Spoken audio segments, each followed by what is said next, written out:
Yeah, that's right, Party Central. It only makes sense if I want to have an office outside of my office to do it in an area where we can get party supplies.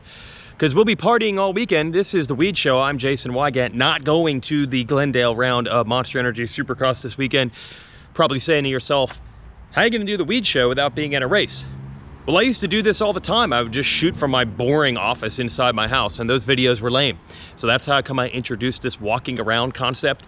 But now I'm gonna have more fun because I'm sharing office space with the party rental store and also a couple race shops. So I'll show you that, and we'll talk about race shops, why they exist and why it's important. It starts at Race Tech. They've got great shops, they've got great suspension, and you know gold valves will make your suspension plusher, better bottoming resistance, and more traction, and all made and engineered in the USA. So go to racetech.com/contest/Weege Show and win yourself a set. Now, back to these race shops. This is my buddy Bundy in here. Bundy's sweeping his floor. He's on the phone, he's getting things done. He builds both motocross engines for dirt bikes and motocross racing, also motocross engines that can be used in sprint cars and go-karts. And he also builds sprint car engines. He's got this big hauler just for this. Bundy's been around forever. He was Nate Ramsey's mechanic for a long time. He was an engine builder at JGR. Now he's branched out into the car side. Lots of technology over there and in and around this area where I live.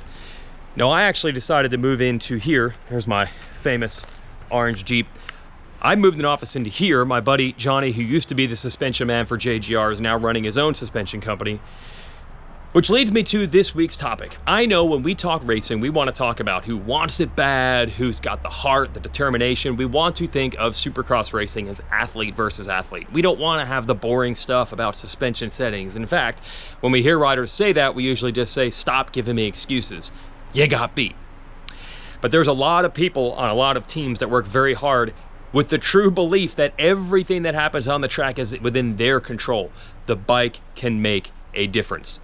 And that's why companies like this exist, and that's why Race Tech exists, and that's why guys like Chad Reed will tell you over and over and over, yes, it really matters. And how do I know? Well, Chad was actually here this morning because there's his practice bike. There's his practice bike. Suspension off, bike in its native habitat. Suspension is being shipped off right here in these cases to Glendale.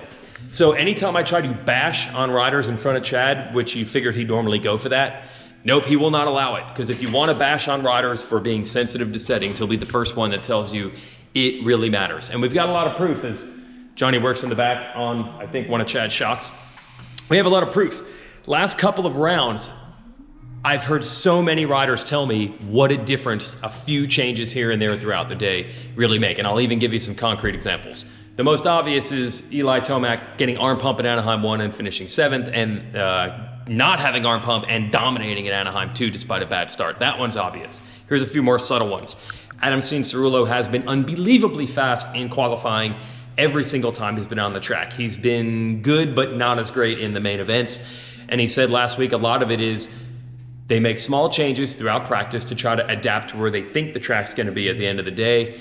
And that's a whole new experience for him. The 450 class, the bikes are more sensitive to the changes, and the tracks get so much more hammered, and there's more laps. So all these things add up to the bike settings and getting that guess right being much more important than he's used to. He already knows how to ride fast, but can he ride it fast and get it right when it counts? That's the question for him. Zach Osborne, second year in the class, but he missed half the races last year. So you got to remember, he's learning this too. He was really bad in practice last week. He was even worse in his heat race. He said they threw everything away and changed the bike completely. Said they threw the kitchen sink at it, and then suddenly he got 4th in the main event. He's learning this too. Cooper Webb will tell you that even though they've gone to time main events and it's only a few more laps than the old 20-lap format, you multiply every single rider, every single lap times a few more laps, and the tracks are hammered. It's a lot different than you really think it would be. And that's why when these whoops break down, Cooper just goes to the jump line. He's so good at jumping, and it makes a huge difference because every week it looks like they've got him, they have him. This is gonna be the week he struggles. The jump line bails him out. What we are finding out is we're back in the day, like when this guy was battling James Stewart, and it really just came down to you knew who was going to be fast, and if you weren't fast enough, you weren't going to be able to compete. That speed differential was so big.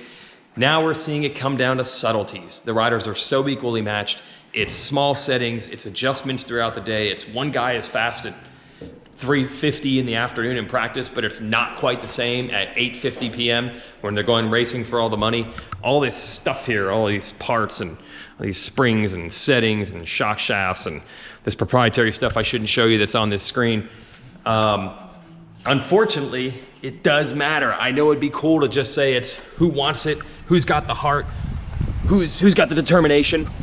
But this early season, nah, man, it's really coming down to who guesses right on their bike settings throughout the day.